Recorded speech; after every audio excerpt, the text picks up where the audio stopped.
Nessa segunda aula de português, nós vamos continuar os exercícios referente ao texto Kiko em o primeiro dia de aula. E agora, nessa segunda aula, nós vamos fazer os exercícios da página 45. Então, vamos abrir o nosso livro na página 45. Você pode fazer a leitura novamente do texto, que está lá na página 41, e nós vamos responder os exercícios.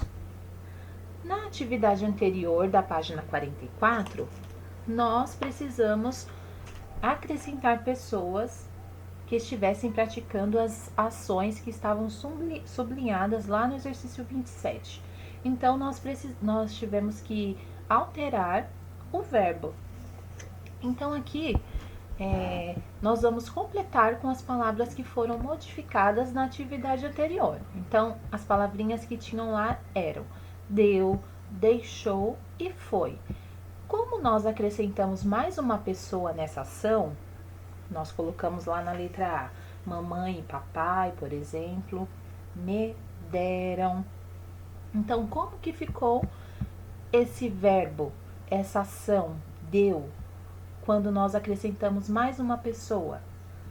Nós tivemos que fazer a alteração desta palavra, deste verbo, desta ação, porque estava no plural. Então, quando está no plural, nós precisamos alterar. E quando nós falamos, por exemplo, eu ganhei um presente, a minha tia e a minha avó me deram um presente lindo. As duas me deram um presente lindo. Então, eu precisei alterar este verbo deu para deram. Então, aqui vai ficar deram. Então, nós vamos completar essa tabelinha com as palavras que foram modificadas lá na atividade 27. Então, a primeira é deram e a segunda, deixou. Como que ficou? Com duas pessoas no plural. Deixaram. E a terceira palavrinha, foi. Como que ficou? Foram. Por quê? Como eles são verbos, como são verbos no passado, eles terminam com AM no final, porque é uma coisa que já passou. Então, quando eu falo assim, mamãe e papai me deram ontem um presente, a gente está se referindo ao passado, uma coisa que aconteceu ontem. E sempre que uma palavra, um verbo está no passado, nós terminamos este verbo, esta palavra, com AM no final. Por isso que o verbo deu, nós colocamos deram, com AM no final. Deixou, deixaram, com AM no final. Foi, foram, com AM no final. No exercício 29, nós vamos completar a tabela com as palavras que apresentam o mesmo som inicial das que estão na coluna da esquerda.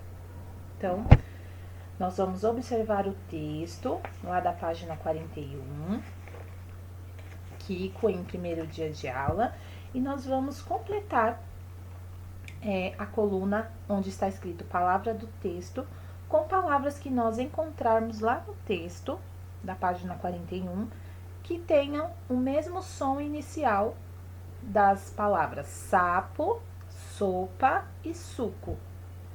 Precisa ter o mesmo som inicial. Então, vamos olhar lá no texto. Qual palavrinha que tem que começa com sa? Sacola. Muito bem, sacola começa com sa, o mesmo som da palavra sapo. E aí você vai escrever uma outra palavrinha que não está no texto, que você pode pesquisar, e você vai escrever na outra coluna onde está escrito outra palavra, que também tem o mesmo som inicial da palavra sapo. Tem que começar com sa. A mesma coisa você vai fazer com a outra palavrinha sopa, então tem que começar com so, suco e tem que começar com su. No exercício 30, Kiko aprendeu algumas parlendas na escola. Complete as palavras com as sílabas iniciais que estão faltando. Então, você vai completar com as sílabas que estão faltando nessa parlenda, tá? 31. Compare as sílabas que você escreveu no exercício 30 com as que estão destacadas neste texto. Então, olha só, você vai olhar as sílabas que você completou, as parlendas do exercício 30, e você vai comparar as sílabas que estão aqui neste pequeno texto. Então, vamos lá, vamos ler este pequeno texto. Tecelão tece o tecido em 7 sedas de Sião. Tem sido a seda tecida, na sorte do tecelão. As sílabas com som C e Si podem ser escritas com quais letras? Então, as sílabas que têm o som, quando nós pronunciamos, tem o som de C e Si, neste pequeno texto que nós lemos, podem ser escritas com quais letras? Então, você vai colocar quais sílabas com o mesmo som, C e Si, podem ser escritas com quais letrinhas nós podemos escrever. Essas são as atividades de hoje. Até a próxima aula.